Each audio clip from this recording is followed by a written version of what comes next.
what I really just want is happiness.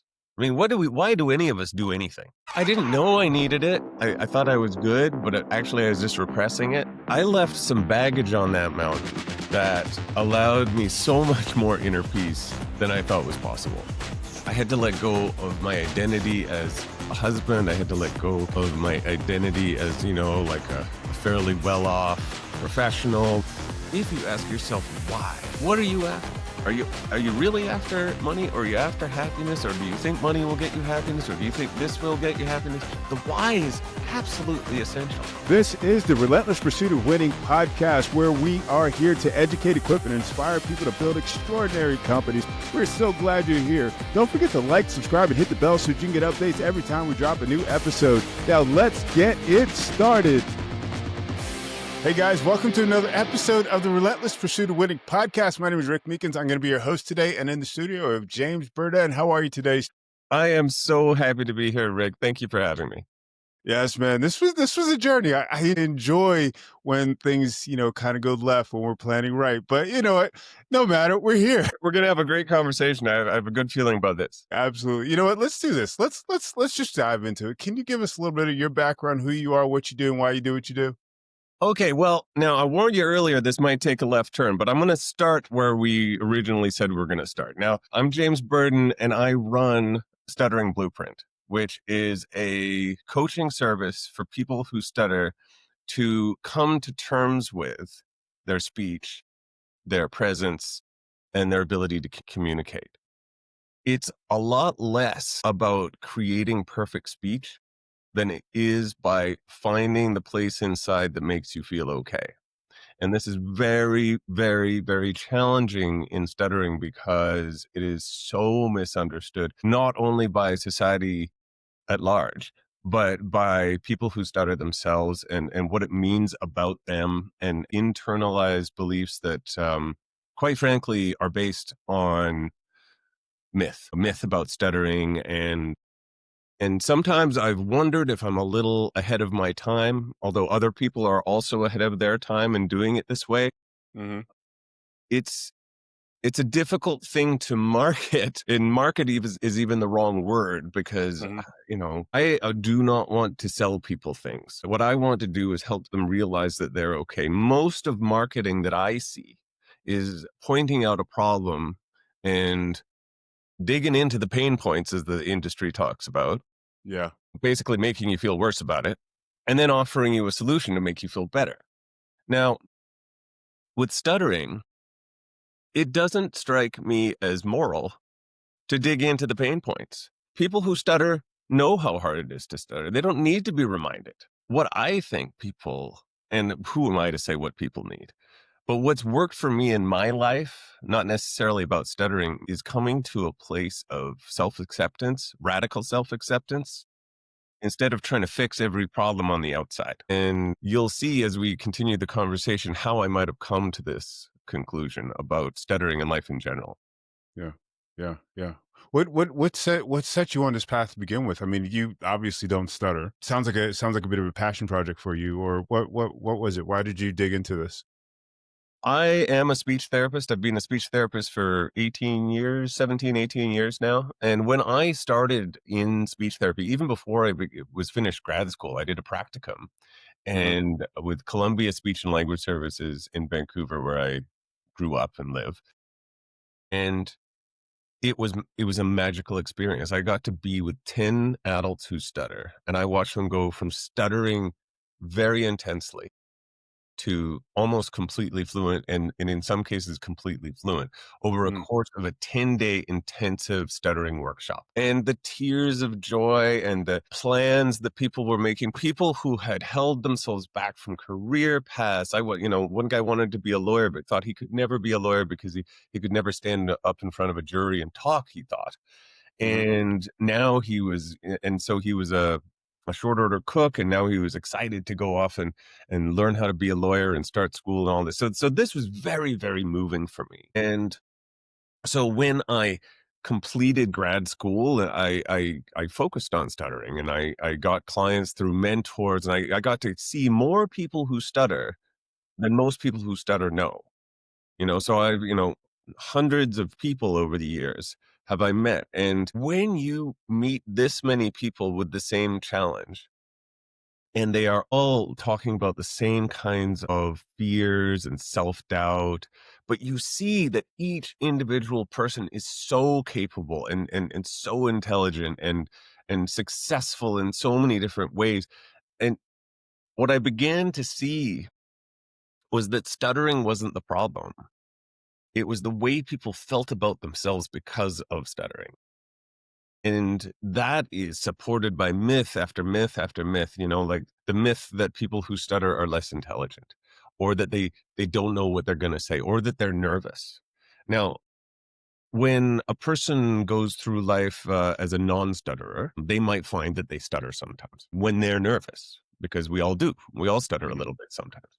Mhm. So then, because they only stutter when they're nervous, the natural thought is that when someone stutters, they must be nervous. But if you are a person who stutters, that can happen whether you're nervous or not. And one of the most fascinating parts that happened in 2023, that recently, is that a group of specialist speech therapists who are giants in the field, people like Barry Guitar. I mean, if you're a speech therapist, you know who that is. If you don't worry about it. But he's a giant in the field. And Mhm. he wrote the textbook. And he and several other people like him got together and did a symposium where they talked about stuttering as neurodivergence. And when I heard this, it was an aha moment, like, of course it's neurodivergence. It's a normal part of being human, but we treat it via the medical model as a disorder. I mean, it's still classified as a disorder. It's a speech disorder, but in the same way that autism is a disorder, autism spectrum disorder. Now, those two things aren't the same. I'm not saying they, but they're both neurodivergences. And what we know about autism is that it's a normal part of being human. It's not something that we want to cure or should be cured. It Mhm. is just a different way people are. And the same is true with stuttering. And I thought when I heard this is the key. This is what is going to connect with people's hearts. And maybe it connects with my heart because I've worked with neurodivergent people my entire career. Apart from working in stuttering, I worked with kids with autism, ADHD, like a wide variety of learning disabilities. And I realized that all of these people are just people. They learn differently. They think differently. And so for me, this was a big moving experience. But as I have spoken about this on a number of podcasts, I don't know if that's really hitting home for people, what it means to be neurodivergent. Yeah. Yeah. I agree with that, and it's it's interesting because I hear the term more and more frequently, and it's just like, is everybody is everybody does everybody think differently? I mean, what is break this down for us a little bit more. What is this neurodivergent, and what are different, I don't want to say symptoms, but how would someone know if they are or experiencing someone that is neurodivergent? Well, there are so many different forms of neurodivergent. I think it's important to differentiate between neurodiverse and neurodivergent. So Okay. neurodiverse is that everybody is different. And so, of course, every single human being is different than every single other human being. So we're all neurodiverse. Neurodivergence is more of following a particular pattern of thinking. So if you have autism, some of the things that crop up are challenges in understanding neurotypical social cues. But then you see other incredible skills that come with it, which is not to go and put people with autism on a pedestal. Oh, they're super intelligent in a different way. That's yet another myth that, like the Sheldons of this world. If you know, like from what's that show? It doesn't matter. Anyway, I'm going off on a tangent, but those Sheldon is sort of an example of how the popular culture has pigeonholed autism. Now, instead of being, having a problem, now they're super intelligent and they're, that, and that's not true either. They're just people are people. But when you meet someone who's neurodivergent, you won't necessarily know it because they don't look any different. They may not even speak any different, and except in the case of stuttering, they definitely speak differently. Mhm. It's a different way of thinking.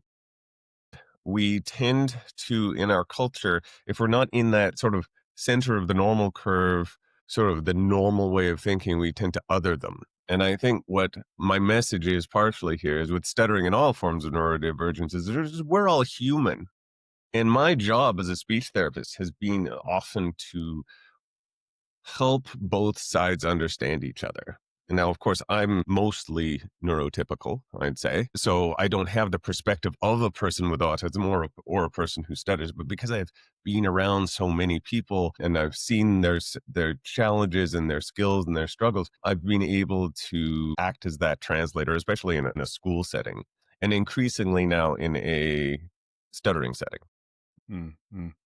You know, when I was younger, um, you know, even as a business owner, I stuttered, and I felt like I did it more, as you were saying before, when I was nervous, when I was needing to.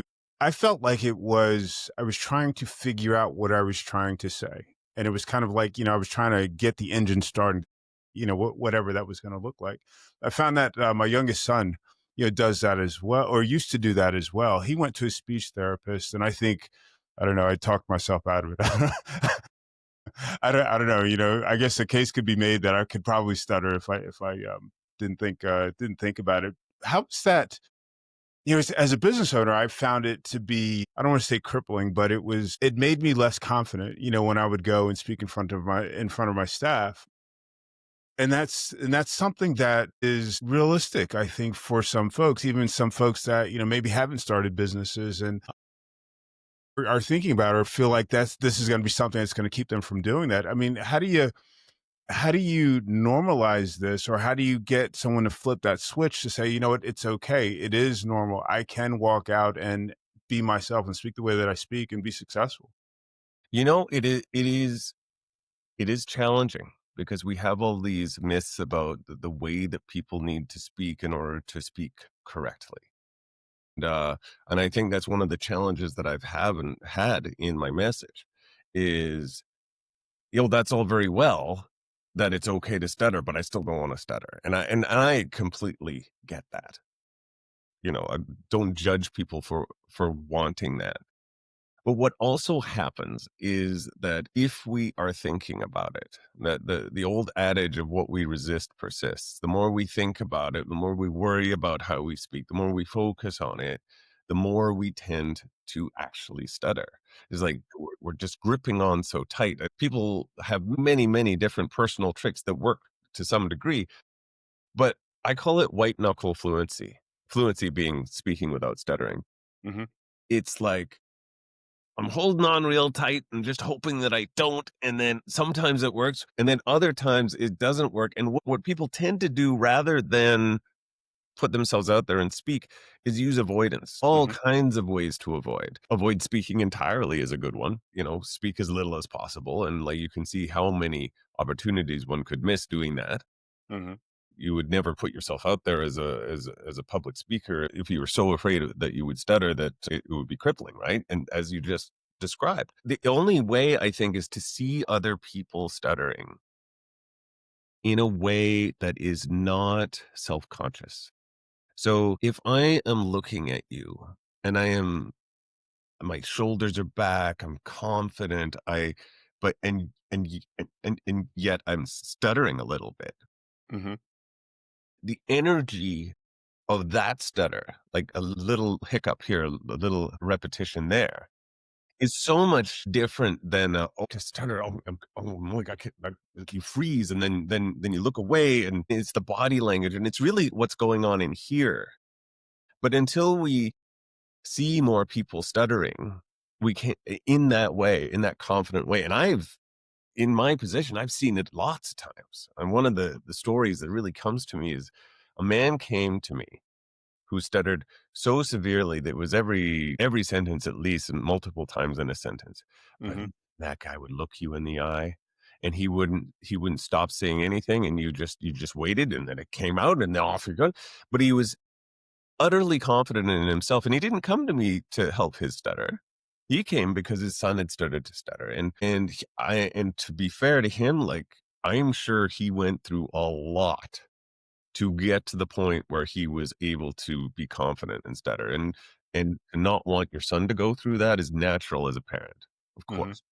Right. So it's not necessarily that he thought stuttering was bad. He was okay with it in himself. He just didn't want his son to stutter. But that guy stuck in my mind. That guy really stuck in my mind, that you could be confident and stutter. And that was what was more important. Authentic communication, really getting the message across and being less concerned with what it sounds like and more concerned with the message itself. But I completely understand why this is a tall order for people. We've just had, not a couple of years ago, a year or so ago now, but US president stuttering. And yet, apart from mudslinging, it barely came up. Mhm. We've recently had a contestant on Survivor come forward and stutter openly, and he was a very popular character on a very popular, not a character, he's a real person, a very popular player on a real show.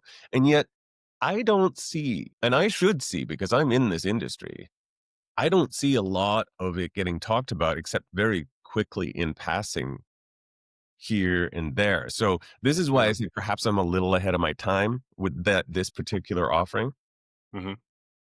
because it keeps coming up in the public eye and then just going back under again.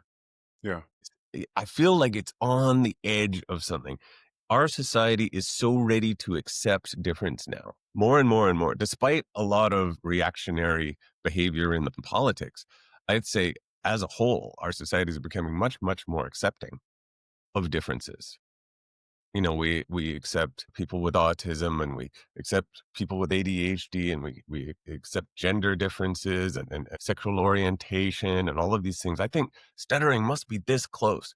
But Mm. because it's so easily, not so easily hidden, but it is hidden, most people who stutter are not talking about it. They don't know other people who stutter.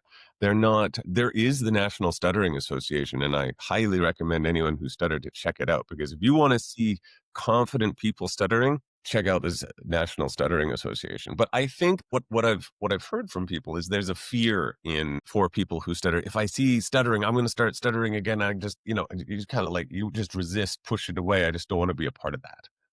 So I think that's what we're still struggling with. I think I didn't, I think for me, I've always been concerned about presentation, so for me to get up on stage and talk and, you know, I would be concerned that my message was somehow not properly construed. I didn't get it across because people were more thinking about the way that I spoke, but you're saying that that's not likely the case. Is that accurate? Well, here's, if you'll forgive a little saying that I heard once. When we're young, we worry about what other people think. And when we're in middle age, we decide we don't care what other people think anymore. And then when we get old and wise, we realize no one was thinking about us in the first place. That part. So it is my belief that not only in stuttering, but in any other kind of a way that we feel less than, in a way that we feel like we have a flaw, we are going to look for that in others.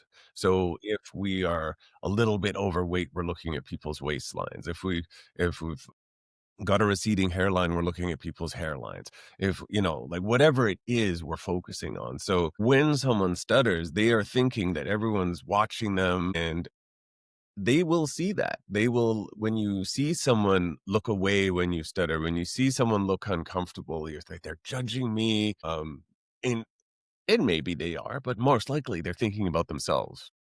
They're thinking, this person's stuttering. How am I supposed to act? Mhm. Right?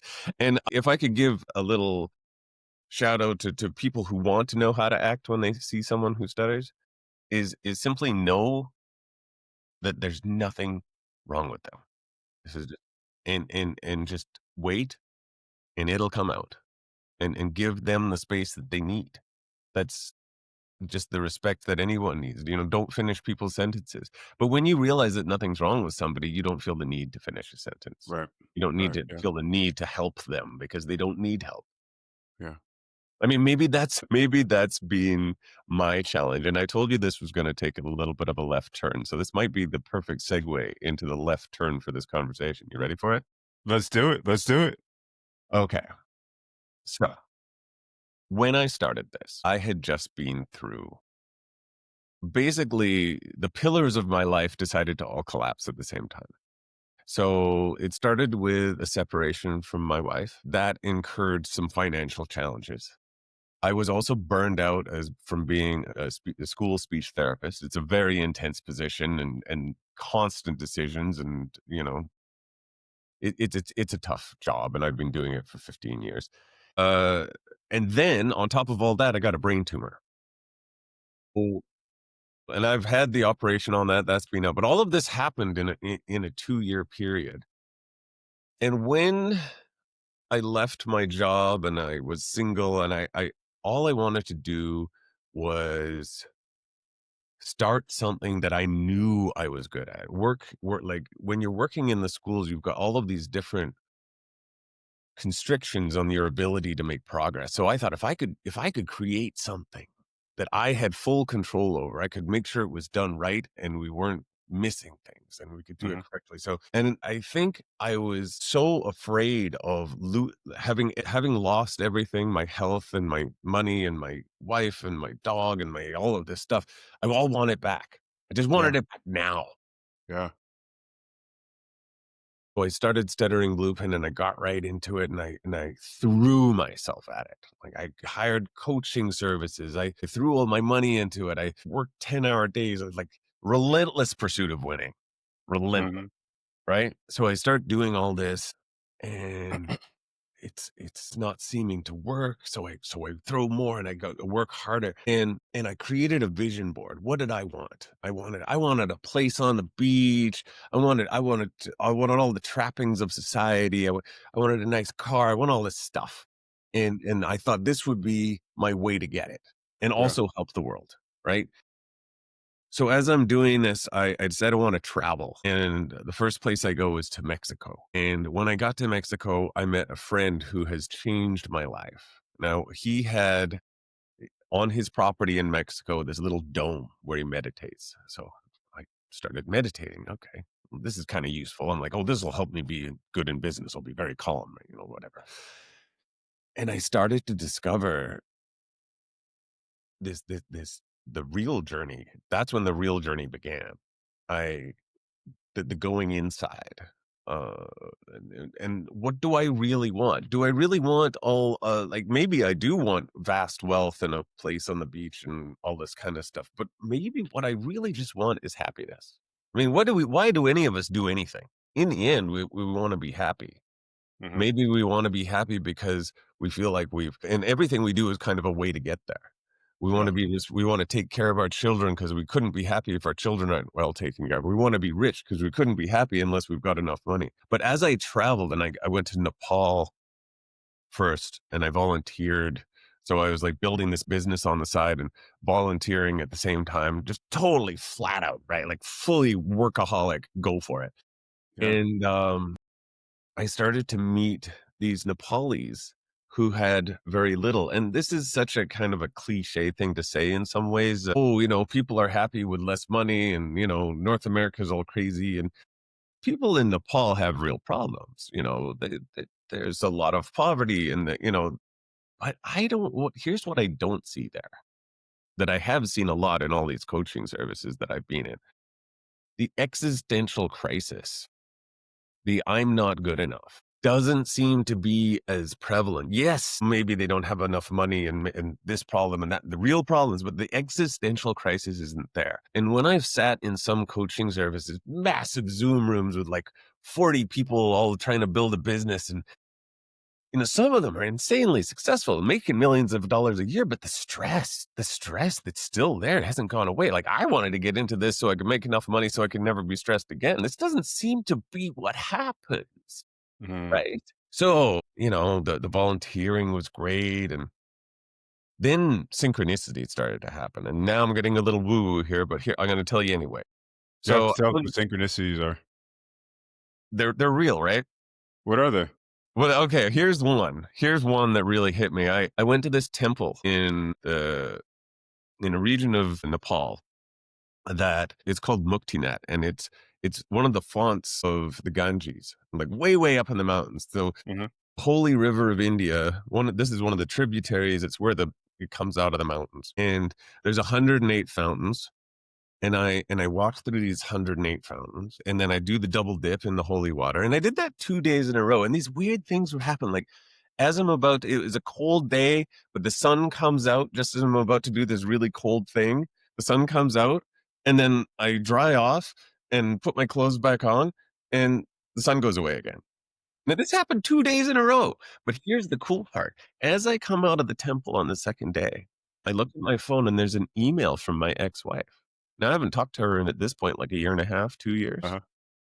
And from that email started a text conversation where we actually forgave each other. And it felt Was that like something that you had wanted or needed? I didn't know I needed it. I thought I'd kind of done it. I thought I was good, but actually I was just repressing it. And that I left some baggage on that mountain that allowed me so much more inner peace than I thought was possible. And so as I continued, the universe seemed to have forced me into or led me to a place where I had to let go. I had to let go of my identity as a husband. I had to let go of my identity as, like a fairly well-off professional with a lot of responsibilities and people looking at me. And now I'm working on this coaching service, which was mostly me on my own, except for like a client here, a client there. So a lot less applause, right? A lot more effort, a lot less applause. And similar things like that just seemed to keep happening. The more I kept up my meditation practice, while I was in Nepal, I did this thing called Vipassana, which is like a 10-day silent meditation retreat where you basically sit there and meditate for 10 hours a day, 10 days in a row. And boy, is it tough. Your mind is going insane. You're like, let me out of here the first 3 days. And then by day 10, I'm like, I don't want to leave. Just leave me here. It's so good. So, here I am relentlessly pursuing winning in the form of money and status and recognition and just hammering at it. And yet I'm finding inner peace from simple, simple things. Now, I don't have a good ending to this story where I say, and then I've made it filthy rich. I'm not there yet. Maybe I never will be. But I am so much more at peace with where I am. And it's so funny because, that place on the beach that I wanted? Mm-hmm. Well, my buddy that I met when I first went down to Mexico, well, he's got a lot of property and he had a trailer, and now I may not have a fancy mansion on the beach, but now I have a trailer on the beach and I can Nice. walk 5 minutes to wind and waves and wing foil and do the thing that I love most. Did I get it through? I mean, you could say it was just luck. Sure, maybe it was.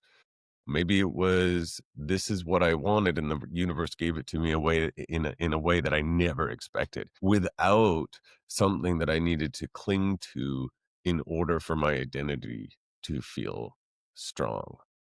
Mm. It was the letting go of this identity that got there. So that said, on this journey, has your North Star changed? Yes, yes. About that. If by North Star you mean like my goal, like my what I'm aiming for. What I was aiming for was I wanted to be the next great speech therapist. I wanted to be someone who changed the world and brought stuttering out as into the light as something not to be judged. And you know what? There's a lot of the collective consciousness that is still going to be repressing stuttering. And if you look at it on an energetic level as opposed to just a communication level, there's a lot of impetus against stuttering coming out. I think it will get there, but maybe not because of me. So there's a little bit of hubris there, right? A little bit of like I'm honestly, I hadn't really failed at anything before. This is the first, my life has just kind of been an escalator where everything gets easier and easier. I mean, this is the first time I've really tried something that hasn't borne immediate fruit the way Right. that I'd hoped. So my message now, my North Star was wealth, success, status. I wanted to feel like I belonged, and not only belonged, but had a great place in this society. But now Yeah. my North Star is inner peace. And that doesn't, and that does not mean, it doesn't mean you have to be like broke to have inner peace. I'm not saying that at all. I'm sure there's a lot of people with inner peace who are doing amazing things. In fact, I think money flows to people who have inner peace because they're not chasing it. They're not striving, stressing, in fact, kind of pushing it away energetically by chasing it so hard. When we chase after something so hard, we almost push it away. We want it so much that we freeze up. And the parallel between stuttering and like wanting perfect speech and then stuttering more and wanting wealth and power and stress and stress and stress and stress and either not getting it or getting it, but having so much baggage come with it, all of that stress that I've seen in the coaching services. Yeah. So why would I want all of that if I don't have inner peace? Yeah. Yeah. So it sounds as though success for you now looks like inner peace in way that comes, whatever way that comes to. I don't want to say, I don't want to use the term comes to you, but perhaps differently than you would have originally packaged it. Does that sound about right? Definitely. Definitely much different than I originally packaged it. Taking the ego out of it has been incredible. And one of the things that I've learned in my meditation practices, and this one comes from Alan Watts. I don't know if you're familiar with Alan Watts, but he was a philosopher in the 60s that went to the East and brought a lot of these kinds of things back.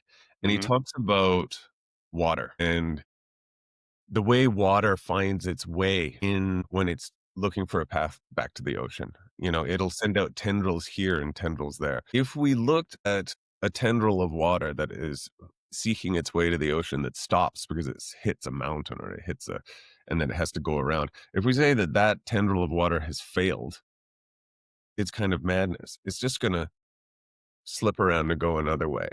Yeah. So for me, the inner peace part is about allowing, allowing whatever the universe is going to send my way. And what does it send? It sent inner peace with my ex-wife. It sent me a place to live near the thing that I want to do most. Yeah. But it has not sent me what my ego wanted. The water will find its way, and I will find my way. And that's the real journey. So do you feel like, and just trying to dig into this a little bit more, do you feel like your ego is more, was looking more from the perspective of trying to stack up to other people and getting that praise from other people? Is that where the tripping point was for you? The ego was, I just wanted to be enough. Hmm. You For know, you or for other people I or wanted, both?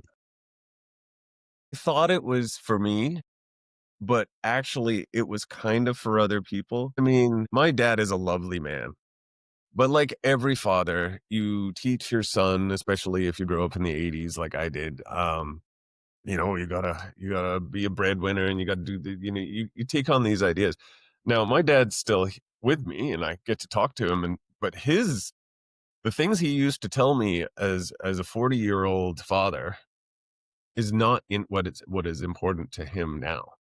But in my mind, I'm still trying to please that 40-year-old version of him that was teaching me how to be a man, you know? And we have these ideas in our head that we learned, and I think that they're all part of us on the inside, but they have the faces of people we love Mm, in our mind.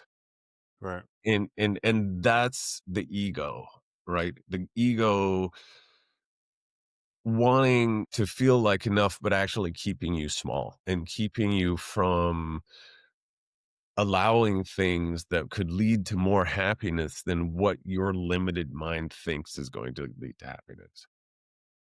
Not your limited mind, all of our limited minds. Understood. So what I hear people, I guess I have a few different thoughts, but what I hear people talk about coming back from a meditative journey is they find themselves in the direction of moving, as you said, like water, you know, moving towards flow, and that flow has a destination, has some place where it's just like, hey, I feel like I need to do XYZ. I need to make whatever impact I need to. This is what I'm here on earth for. Did you experience that? I did, but I don't want to give the impression that meditation, at least for me, was all about states of bliss. In fact, the reality is that meditation often takes us to a dark place. And this is what we term shadow work. It's facing the parts of yourself that you do not find acceptable Mhm. and realizing that you are whole. They are a part of you, and you are whole with them. So Mhm. for me, that was about realizing that I am whole and I am okay, whether I have outward success on with lots of money and like I used to be with I used to have like the beautiful wife and the nice apartment and the good car and the status and all this stuff.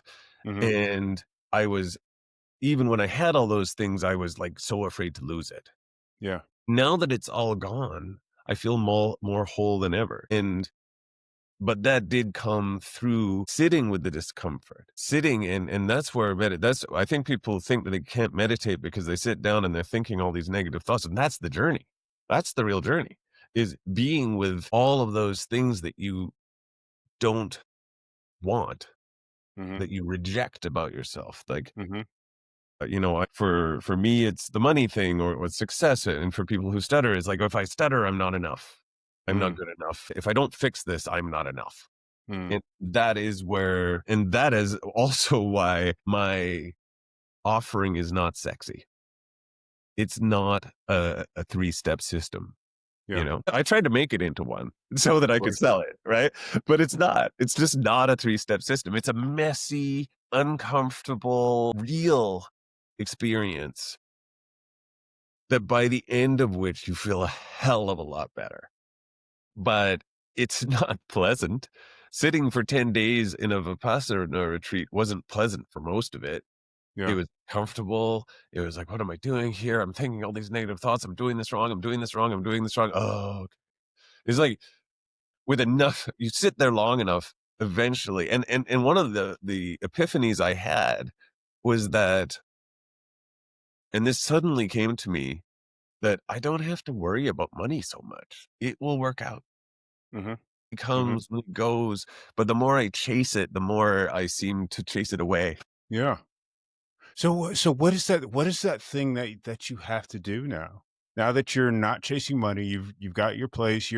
What is that thing that you're driven to do to, I don't know, make your mark on the world, or to feel whole, or to know that, when you reach your final destination, you've done that thing that was most important to you? This is gonna sound odd, but it's realize I don't actually have to do anything. The miracle of each individual human, the way that our lungs breathe on their own, our heart beats on their own, our enzymes work, like the miracle that our body is functioning without any conscious control whatsoever. And yet we're so focused with our spotlight mind on what we can control. How can I be better? How can I be enough? Not realizing that all of these things that are happening seemingly without any effort on our part are just flowing, just like the water flows, just like Yeah.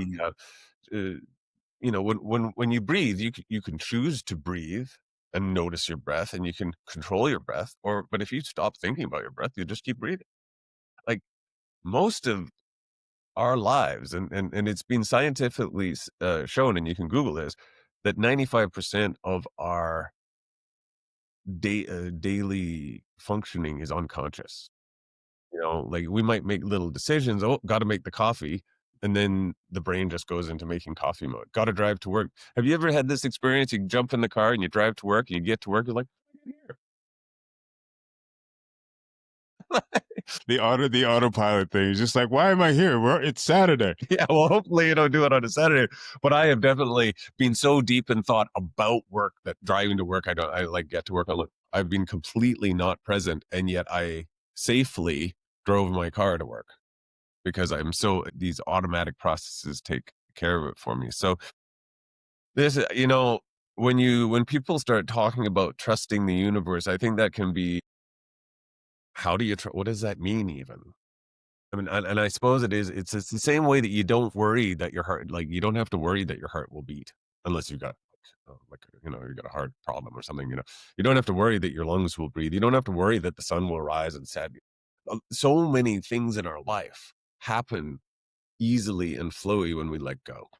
And, and I think people have heard this 1,000 times, and I'm not, I have nothing when you ask me about what impact do I have to make? I have absolutely nothing to sell you or anybody now.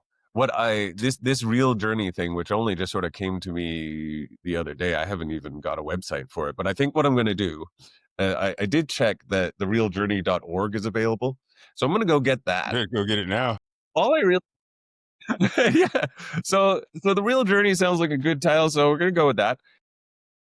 Honestly, I have nothing to sell anybody. But if other people are on this journey too, if this resonates with people, like this idea of letting go and seeing where the universe takes you, if anyone else has had a similar experience, I would love to hear from them. And I have no real agenda for it, but I do seem to notice, and I've noticed this in podcasting, that the more cool people you meet and the more connections you make, things just sort of start to happen. And that's a bit kind of like the letting go process itself. So it's almost better to not have an intention with it, or not even have like I just want to see what happens if people reach out to me and share this journey. And maybe I'll start a podcast, maybe I won't, I don't know. But I just want to see where the universe leads on this. And also, as an aside, stutteringblueprint.com is still alive, and I will help anyone who invites me to help them. But what I am letting go of is this ego-driven desire to be the next savior of people who stutter. Right? Okay, we're gonna let that go. But if this resonates with you because you stutter and you want to work on stuttering in a way that is about self-acceptance, please feel free to reach out. That would be stutteringblueprint.com. And I'm going to go and I'm going to get therealjourney.org after this. And if people contact me, cool. And if they don't, cool. Something else will happen. But these conversations, I just think it's so fascinating to have these kinds of conversations, and being allowed to do it in a public forum makes it even more fun. It is. It pours into people in ways that, I don't know who it's going to reach. I know that these conversations make a great impact. Do me a favor, for someone that got all the way to the end of the show, give us a tidbit. Give a piece of, give us a thought that you want us to walk away with, to remember the show, perhaps share with some other folks.